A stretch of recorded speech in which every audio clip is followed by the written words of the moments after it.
Hey guys, welcome back to My Wine Connect. I'm Miles, and today I'm going to show you how to decant a bottle of wine. I'm here on Lola Farm in Sonoma, and my good friend has decided to generously share with us a bottle of Bordeaux. This is a classified growth from Pauillac, Duhart Milon, from the beautiful 2009 vintage. So when should you decant a bottle of wine? The first main reason is if you're drinking an older wine that has likely thrown some sediment. Some wines, as they age, most red wines, will lose color. What happens is that the tannins, the tartrates, and the proteins bind together and fall out of the solution. They form as a sediment or a deposit at the bottom of the bottle. This sediment is not harmful to you in any way, but it's not really pleasant to drink either. The next main reason for you to decant a bottle of wine is for aeration purposes. Some young wines, just like people, can be a bit shy in their youth, and they require a little encouragement to open up and express themselves. Sometimes just a little bit of oxygen can reveal a stunning variety of aromas in a wine. Generally, lighter and more delicate styles of wine do not require decanting. So let's get to it. Step number one is do not disturb the sediment. This bottle was being stored in a wine fridge turned slightly on its side. I'm not going to turn the wine up, facing up so that I can see the label. I'm going to keep it just like this. This is the best way to keep the sediment from being stirred up, which defeats the whole purpose of decanting the wine. If you have a nice bottle of wine that you're planning to bring to a restaurant, my advice to you is to stand the bottle upright at least 24 hours before you go out. This way it will make your sommelier or your server's job much easier when it comes time to decant the bottle. Next, get set up. Make sure that you have all the tools that you need to help your decanting service. So first of all, I have my decanter, I have a wine glass for tasting, I have a wine key with a knife for cutting the foil, I have an asso, which is a great tool to help open an older bottle of wine. You can also use another tool called a Durand. I also have a makeshift cradle for my bottle of wine, and I have some clean napkins or serviettes as well. Okay, so first we remove the cork. I'm going to cut the capsule below the ring, trying to be careful not to disturb the bottle too much.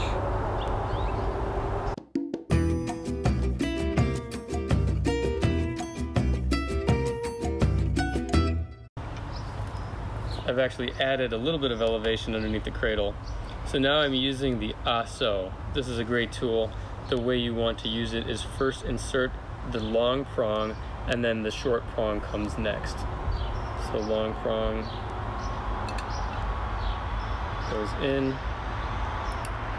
and then the small prong goes in. And then from here, we're going to rock the asso back and forth, slowly wedging the prongs down the length of the bottle, down the length of the cork rather.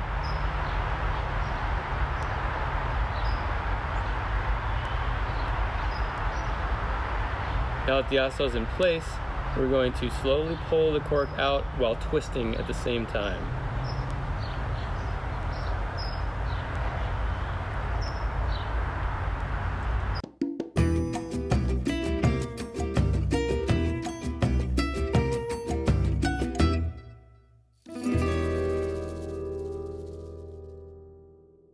Going to have my serviette ready. I want to be especially careful towards the end.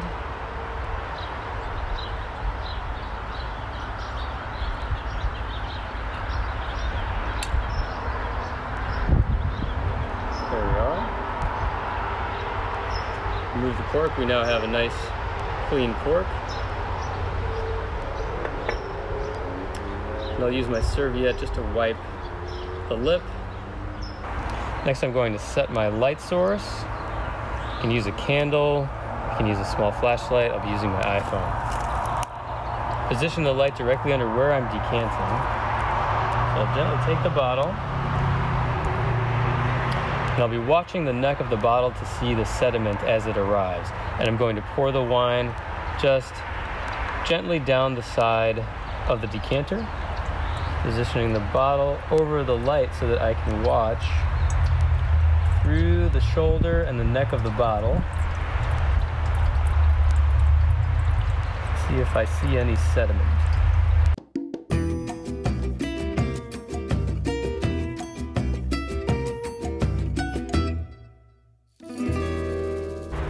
go.